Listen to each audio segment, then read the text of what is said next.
warahmatullahi wabarakatuh. Izin memperkenalkan diri, nama saya Rohman Asrofi, NPM 2021 030190. Yang saya hormati Bapak Rudi Santoso, MHI MH, sebagai pengampu mata kuliah Pendidikan Pancasila dan Kewarganegaraan. Saya di sini sebagai moderator yang akan membimbing jalannya materi-materi yang kami akan sajikan. Adapun anggota yaitu yang pertama bernama Roro Atensi, yang kedua Sumarni. Rangkaian acara yang kita akan lewati, yang pertama sesi penyampaian dan penyajian materi, yang kedua dilanjutkan sesi menutup. Baik teman-teman, langsung saja kita mulai ke sesi yang pertama, yang mana sesi pertama ini penyampaian dan penyajian materi. Waktu dan tempat saya persilahkan.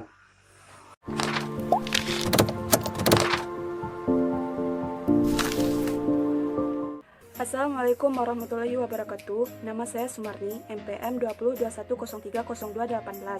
Di sini saya akan menjelaskan pengertian masyarakat madani dan sejarah masyarakat madani.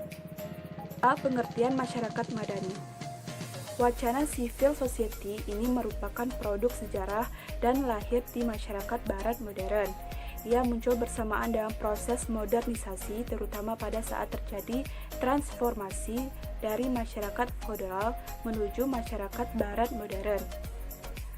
Dalam tradisi Eropa, sekitar pertengahan abad 18, pengertian civil society ini dianggap sama dengan pengertian negara, yakni suatu kelompok atau kekuatan yang mendominasi seluruh kelompok masyarakat lain. Akan tetapi, pada paruh abad ke-18, terminologi ini mengalami pergeseran makna. State dan civil society dipahami sebagai dua belah entitas yang berbeda, sejalan dengan proses pembentukan sosial dan perubahan-perubahan struktur politik di Eropa sebagai pencerahan. Civil society, yang dalam bahasa Indonesia diterjemahkan masyarakat sipil, merupakan sebuah konsep yang tidak memiliki kaitan dengan pemerintahan militer, seperti yang sering diperbincangkan masyarakat secara umum. Konsep ini pertama kali lahir dan dapat dilacak akar katanya sejak zaman Yunani kuno. Oleh karena itu, gagasan civil society bukanlah wacana baru. Mereka mengungkapkan bahwa persepsi awal konsep ini sebenarnya berasal dari Aristoteles. Ketika Aristoteles mengungkapkan istilah politik koinonia dalam bahasa Latin, societas civilim, yang berarti masyarakat politik atau komunitas politik. Istilah politik koinonia dari Aristoteles ini dipergunakan untuk menggambarkan sebuah masyarakat politik yang beradab dan memiliki kode hukum sebagai dasar peraturan hidup. Sebagai sebuah wacana kontemporer, masyarakat sampai saat ini belum ada satu kesepakatan rumusan teoritis dan konsep yang baku tentang civil society. Oleh karena itu, dalam mendefinisikan tema civil society ini sangat bergantung pada kondisi sosio-kultural suatu bangsa. Karena bagaimanapun konsep society ini merupakan bagian terma yang lahir dari sejarah perdaulatan bangsa Eropa Barat. Sejarah masyarakat madani. Civil society atau yang lebih dikenal dengan masyarakat madani pada mulanya merupakan sebuah konsep filsafat yang berkenaan dengan sistem kenegaraan.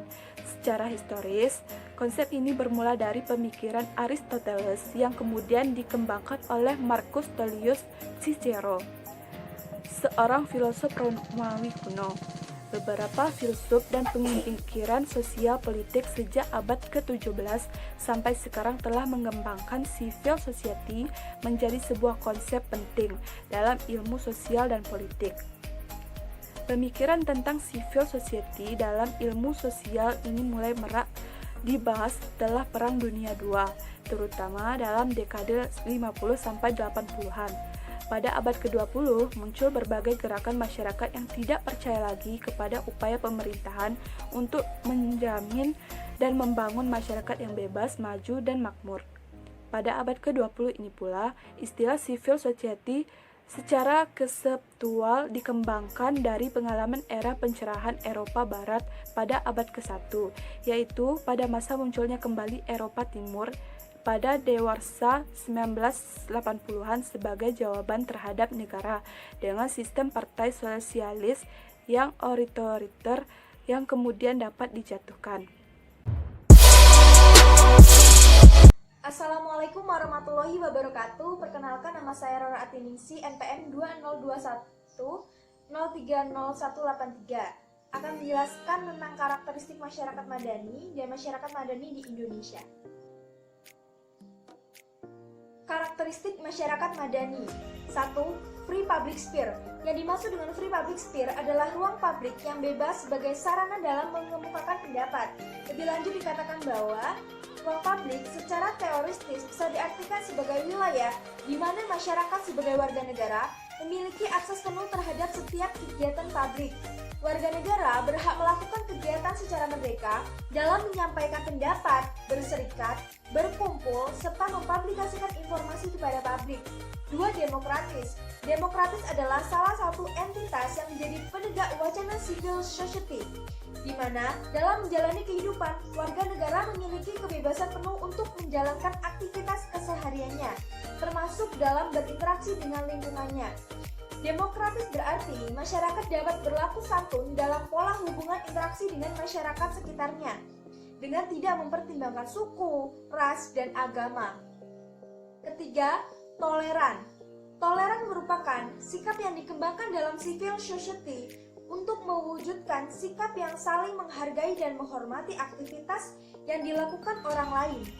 Toleransi ini memungkinkan adanya kesadaran masing-masing individu untuk menghargai dan menghormati pendapat serta aktivitas yang dilakukan masyarakat lain yang berbeda.